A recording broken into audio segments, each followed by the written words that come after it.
Today's discussion is dealing with how do bacteria cells control their genes. In other words, how can they say, okay, I need to now transcribe and translate this gene to make a certain product, maybe an enzyme, or how can they say, okay, I want this process to stop. I no longer need this enzyme or this other product, so how can I shut down this transcription and translation? Now, bacteria are a good system to use because they're relatively simple. And so, when we think back to metabolism, right, how do you break things down to get the nutrients that you need? When you look at a bacteria, you see that they need to respond quickly because of changes in their environment. And again, being a single-celled organism, they're going to need to relatively quickly adjust to that environment. And so if the environment says, hey, you need to make more of this, they need to have a rapid response to that. And likewise, they need to have a rapid response to turn things off. So if they have enough of a certain product, they need to stop producing that product. Otherwise, it would be wasteful. And so ultimately, you want to be able to conserve the energy that you have. You want to be efficient as possible. And so how do you do this? Well, if you have enough product, why don't you just stop producing the enzymes that are going to make that product, right? If you don't have the enzymes to make that product, you're not going to continue to make it. And so bacteria can regulate the system by stopping the production of enzymes. And how do you do that? Well, hopefully chapter 10 pops into your head. Well, if you don't want to produce those enzymes anymore, that means you don't want to transcribe them. It means don't translate them. Now, what if this bacteria finds a new food source or a new energy source, and now it wants to utilize or use that energy source? Well, we need to create proteins, enzymes, etc. that are going to allow them to break that down. And so they can use that energy for metabolism, growth, reproduction, etc. And so, well, if you want to break that stuff down, you're going to have to produce the enzymes to digest it. And so in this case, those bacteria want to kind of go with things. They want to transcribe, translate. They want all those things to happen so that they can produce that product. So right there, we've got two ways that bacteria can start to regulate their genes. Sometimes they want to stop the transcription and translation. Sometimes they want that transcription and translation to go. So we can backtrack a little bit. Earlier on this year, we talked about some feedback inhibition. And your book, and I think it's section 11.1, talked about this stuff a little bit as well and kind of reminded you that feedback inhibition was when you end up creating a product. And that product then comes back and binds with the first enzyme in the pathway. And we call that an allosteric inhibitor. Allosteric because when it binds to that enzyme, it ends up altering the shape of the enzyme. And of course, if you alter the shape of the enzyme, the active site is now changed. And if the active site is now changed, that enzyme no longer works. And so if we inhibit enzyme 1 in this pathway that we see over here on the right, well, the rest of the pathway is not going to happen. Now, although that seems like a nice way to stop this whole metabolic pathway from occurring, and obviously you're not going to, in this case, we're trying to make tryptophan. So when we had enough tryptophan, it comes back and binds with that enzyme, and that shuts down the pathway, no more tryptophan. The problem with this, right, the problem with this idea from our metabolic unit is that it's actually a pretty wasteful idea because you're still having these genes that are transcribing and translating. You're still producing enzyme 1, enzyme 2, enzyme 3, enzyme 4, enzyme 5, right? So we still aren't blocking this transcription and translation. So why waste the energy and the time to make these genes or to transcribe and translate these genes to make these enzymes if you're not even going to use them? And so we want to come up with a more efficient way of doing that, or I should say bacteria did. And so here's a different way to regulate that pathway. Well, rather than just using the allosteric inhibition from metabolism, the yellow pathway on this picture, well, what if we did this kind of a pinkish one? What if we actually blocked the genes, the transcription of the genes? Instead of just blocking whether or not the enzyme can function, don't make the enzyme in the first place, right? So block transcription for all genes in that pathway, and so now we're not even making gene 1, or sorry, we're not even transcribing gene 1, gene 2, gene 3, gene 4, gene 5, and we're not translating that transcript either. And so again, this pathway is going to save a lot of energy because it's not wasting energy and resources doing protein synthesis, making things that aren't going to be used at all, right? Why make an enzyme if you're just going to go and block it? So a pretty amazing idea to regulate metabolism, although the feedback inhibition works, and there's definitely pros to that. Again, just another efficient way to adapt, right? To change to your environment. To say, okay, well, I need this, so I'll let these genes be transcribed. I don't need this because I have enough of them. Well, let's just stop transcription and translation. That's what we mean by gene control or by gene regulation. And so when we're talking about this gene regulation in bacteria, there's different enzymes that cells are going to need, of course. And so the cells are going to vary the amount of specific enzymes by regulating the gene transcription. So sometimes they're going to turn genes on and create a whole lot of that enzyme, and sometimes they're going to turn genes off and produce zero or very little of that enzyme. It all kind of depends on what the environment is telling them to do. So if you're going to turn the genes off, for example, if we think about that picture on the previous slide, this bacterium has enough tryptophan. And so if it has enough tryptophan, why continue to produce the enzymes that make tryptophan? And so, since it's adequate enough, that bacteria would say, okay, well, let's stop transcribing and translating these tryptophan genes. Let's stop building tryptophan, right? So there's an example of turning off the genes because we already have enough of the product. Now, other times that those genes might need to be turned on. So if a bacterium encounters a new sugar, we're going to deal with lactose quite a bit over the next couple of days. Lactose is a disaccharide, two monosaccharides hooked together. Well, if it's going to encounter this lactose, it needs to be able to make an enzyme that digests that lactose, that breaks that lactose into the two monosaccharides. And so, since the food is there, that needs to somehow tell the genes, hey, you need to transcribe and translate these genes to make these enzymes so that lactose can be digested. So, although that sounds like a pretty simple go command, now the question is, okay, so hopefully that makes sense that you can turn things on or off, but it's not just like a light switch, right? How does the bacteria cause its genes to actually be turned on and turned off? And that's where things get a little bit more confusing. And so first of all, you need to understand the basic setup of how bacteria group their genes. Now again, this is unique to bacteria, to prokaryotes.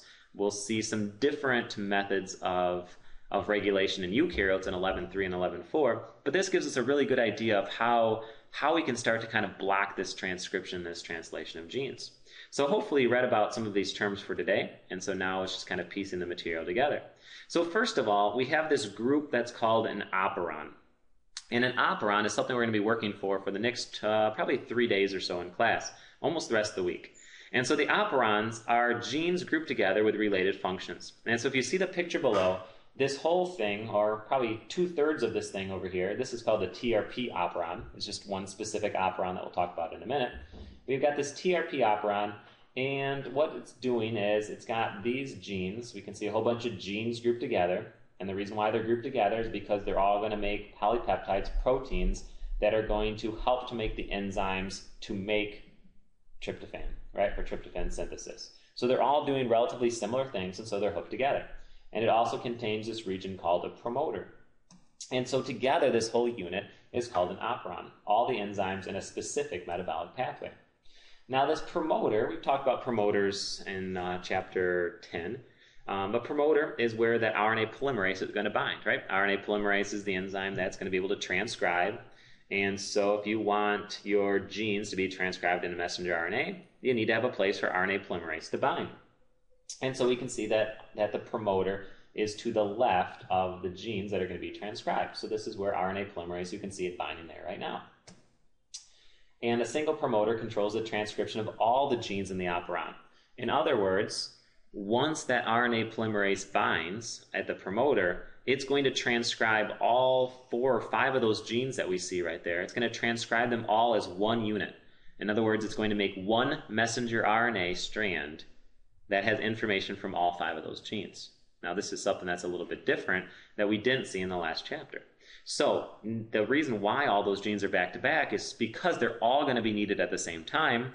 So let's just transcribe them as one unit.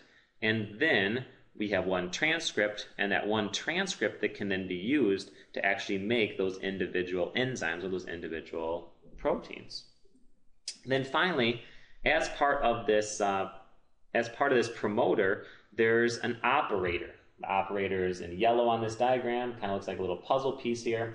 And the operator is basically a place on the DNA in the operon that allows a repressor protein to bind to it. Now, the repressor protein is the next part of the story, because if we look at this picture before I move on, if I bind a repressor protein to this operator, it's going to block part of the promoter. And if you block part of the promoter, RNA polymerase can't bind anymore. So when the repressor protein, it's called repressor because when that repressor protein is bound to the operator, RNA polymerase will not be able to bind to the promoter because it's going to be blocked. And that means you can't transcribe your genes, which means you get no translation, no protein synthesis, no product, and the genes were turned off. If you remove that repressor, which is what this picture is showing, no repressor allows the RNA polymerase to bind, which means you will transcribe these genes, creating this messenger RNA, which can then be translated as well. So here's that repressor protein. And so again, it's on the DNA by the operator. So here's our DNA. This yellow thing is once again the operator. This one to the left of the operator is, again, just part of our promoter. And the red thing here, this is your repressor protein. And so we can kind of see here that if we have a repressor protein in here, the RNA polymerase, this ghost white blob thing, can't bind to the DNA, and so it can't transcribe and translate it. However, downstream from that, we actually have a gene to make this repressor protein, by the way.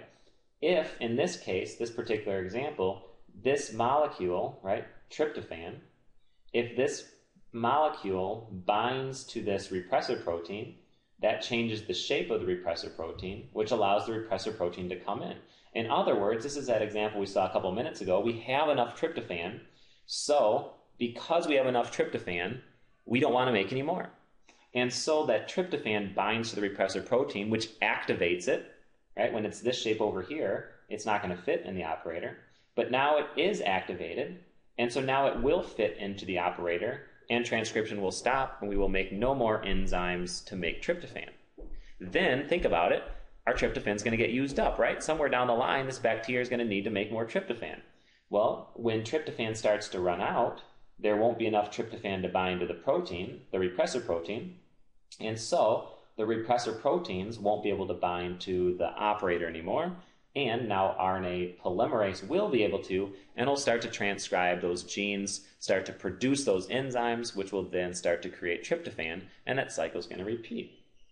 And so, again, a repressor protein, when bound to the operator, blocks RNA polymerase, so that transcription is also blocked. So, pretty simple mechanism once you start to really understand how the different players of the operator and the promoter and RNA polymerase and the operon are actually working. So here's just another overall kind of picture of what an operon might look like. And so this is just a generic operon. Remember, an operon has the genes that have related function, right? It has the promoter over here, and it has an operator. And ideally, RNA polymerase will bind to it. Notice the ta-ta box kind of in the background there. RNA polymerase will bind to it, create a messenger RNA strand that can then be translated. So there's our operon, the operator, the promoter, and the genes they control. So pretty much everything on this picture. Well, without a repressor protein, that RNA polymerase is just going to read that DNA. It's going to transcribe that DNA. And notice how it's making one messenger RNA strand. One messenger RNA strand, despite the fact that there were 4 genes transcribed. Then those messenger RNA, that messenger RNA can get translated. And when it gets translated, it's going to make a polypeptide chain, and that polypeptide chain will get processed and cut, basically, into 4 different chains, which will produce enzyme 1, enzyme 2, enzyme 3, and enzyme 4.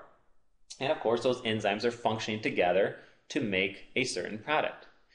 Now, let's say, okay, well, that's all good, but what if we have enough product and we want to start to tone things down? Say, okay, we don't need to make any more of the products, therefore we don't need to make enzyme 1, enzyme 2, enzyme 3, and enzyme 4 anymore.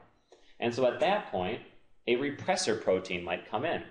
Now, as soon as that repressor protein, let me bring it in again, as soon as that repressor protein comes in and binds to the operator, as you see happening right now, Now RNA polymerase can no longer attach to this DNA. And if RNA can no longer attach to that DNA, no longer will it be able to transcribe those related genes, making our messenger RNA. No messenger RNA means no amino acid chain, polypeptides. No polypeptide chain means no enzyme 1, 2, 3, or 4.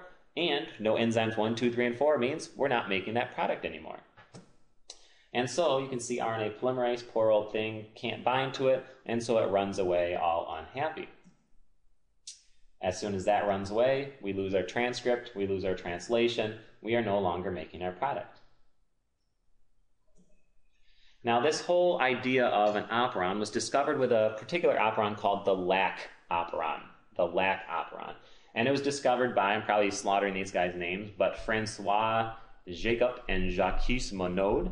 They were the first to kind of describe this operon system and coin the phrase operon, in fact.